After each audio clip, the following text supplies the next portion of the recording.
Eu praticamente nasci escritora, porque eu nasci no meio de escritores e meu avô, Raimundo de Monterrais, é meu patrono na literatura, e ele lançava livros. E eu ficava fascinada no dia do lançamento. Então ele resolveu fazer um livrinho para mim, daquelas coisas, desenhinhos, no mesmo dia que ele ia lançar um dos livros dele. Então, realmente, eu nasci dentro daquele meio de literatos, né? E então, depois, eu no colégio, meu avô me chamava de minha pequena escritora, que eu seria herdeira dele e tal. E no colégio, eu é que fazia as redações, os teatrinhos e as coisas que tinha que fazer para a gente ir para o palco, né? Para representar, né? Acho que é Maria Claro Machado, né? Que foi a autora do Pluft. Ela foi lá, ela viu a nossa representação e tudo, né? Então eu comecei a escrever, mas eu escrevia muito. A gente, meus irmãos e meus primos iam brincar, e eu às vezes parava no meio porque me dava um negócio e eu ia escrever. Depois eu escrevi a minha vida inteira no colégio, tinha o jornal, e depois eu fui para fui ser funcionária da Fundação do Menor, na parte, justamente nessa parte de, de jornal, de fazer e tal. E fiquei lá algum tempo, eu já tinha casado nessa época, vim para Brasília com 2 filhas e fiz um concurso para Ministério da Previdência, fui concursada, passei e não consegui ficar lá porque eu não tinha tempo de escrever. Eu era assistente do diretor e fiquei muito triste. Meu marido então resolveu que sai então, né? E eu pedi demissão do cargo que eu já tinha passado, passei em quinto lugar, mas aí eu resolvi alugar uma sala só para escrever.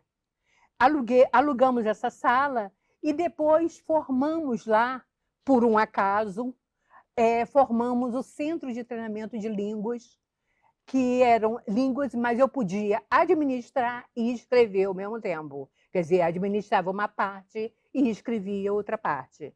E aí continuei a escrever e tal, e fiquei 10 anos escrevendo e administrando.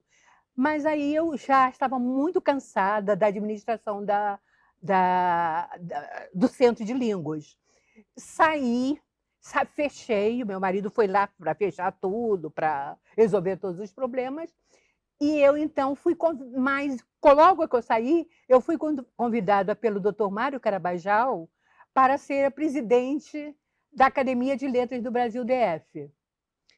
Eu fiquei meio preocupada, porque eu nunca tinha administrado uma academia, né? Mas ele disse: você vai. Eu disse: eu vou, mas se eu notar que eu não consigo, eu saio, porque o meu principal ideal é escrever, não é administrar.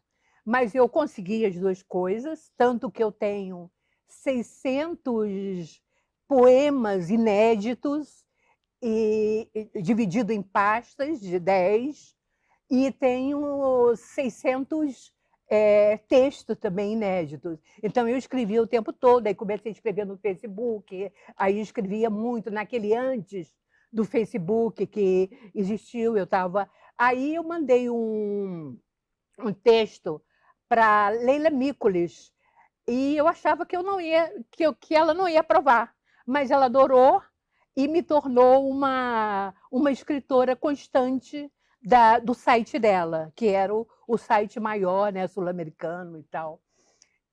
Aí eu saí agora, depois meu marido ficou muito doente, eu tive que me dividir muito. O presidente que eu dei posse há 2 anos atrás, ele me ajudou muito, que é da academia. o André Pulliger, e então eu propus a ele se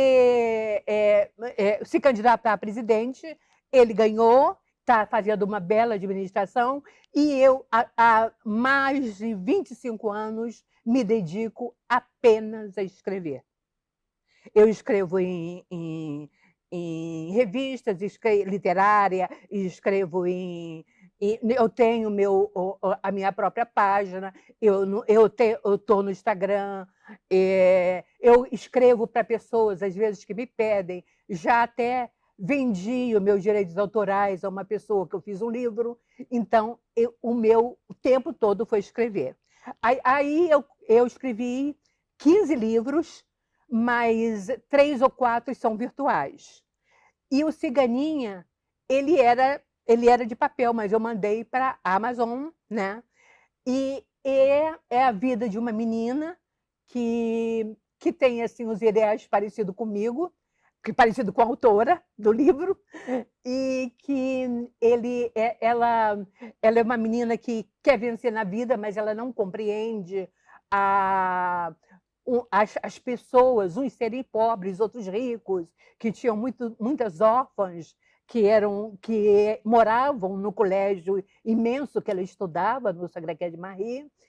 E então eu acho que ela, o tempo todo, ela está se idealizando, assim, a minha figura está se idealizando nela, né? Mas, claro, com muito mais, assim, ela é muito mais sonho, é muito mais sonhadora, né? E ela continua é, ela continua fazendo ela continua nas aventuras dela, como meu pai tinha me dado, quando eu era pequena, os livros todos de Monteiro Lobato. Eu me fixei muito no Pó de Pirlim-Pim-Pim e passei para ela isso tudo. Eu estou me sentindo orgulhosíssima.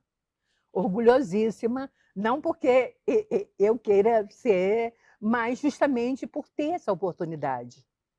Essa oportunidade aí foi porque eu lutei desde os 7 anos de idade escrevendo. E só agora, quer dizer, eu tive a academia, que foi maravilhosa e tudo, mas só agora eu tive, assim, um convite, assim, tão importante para mim, né? E isso está sendo realmente um sonho, uma coisa, assim, muito, muito importante para mim, né? É a minha vida. Escrever é a minha vida, e ler. Escrever e ler.